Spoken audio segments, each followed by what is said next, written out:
साथीहरू नमस्कार। आज हामी चाहिँ समुद्रमा गएको। आज आँधीहुरी आएको छ भन्ने थियो, त्यही भएर हामी आज यसो दिउँसो घाम लाग्यो र हामी यसो समुद्रतिर आएको। यस्तो छ हामी बस्ने ठाउँतिरको समुद्र यस्तो छ। ट्याक्क साइकलमा 15 मिनट जति ल्याउँछ, साइकलमा सर आएको हो ठाउँ चाहिँ यस्तो छ। यहाँ बार्बिक्यू गर्न पनि मिल्ने खाले ठाउँ हो।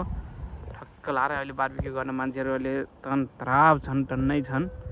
चाहिँ हामी यस्तो तरिकाको आएको हो। यो ठाउँ दामी छ। यो ठाउँ हेर्नुहोस्, त्यो चाहिँ बिजुलीको पावर हाउस हो त्यो हैन। बिजुलीको पावर हाउस त्यो चाहिँ यो समुद्र हो। ट्याक्क छालहरू खतरा आइरहेको छ हेर्नुहोस्।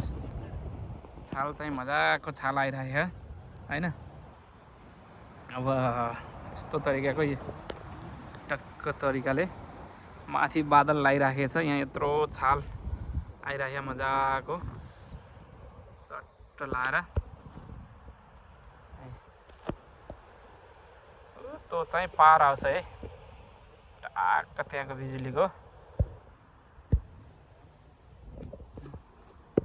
त्यो छ। फेरि त्यही अब हाम्रो बार्बिक्यू गर्ने यहाँको ठाउँ वहाँ हो। तपाईँ हेर्नुहोस्, जङ्गलको बिचमा यो जङ्गलै जङ्गल छ। यहाँ यति समुद्र छ। त्यो छ त्यो छाल चाहिँ त्यस्तो मजाले आएको छ। त्यो हेर्नुहोस् छाल चाहिँ हैन।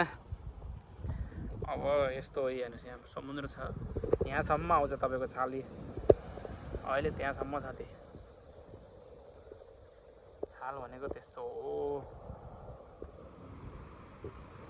त्यो हाम्रो उहाँको सर हो, त्यो हाम्रो सर हुनुहुन्छ। घर उहाँ कसैले गफ गरेर बस्नु हो। तालु सालु छैन, तालु चाहिँ फाल्नु अरे। त्यही छ साथीहरू। ल समुद्र हेरौँ। यो हाम्रो यो उसको हैन। ल टक्क लाएर ल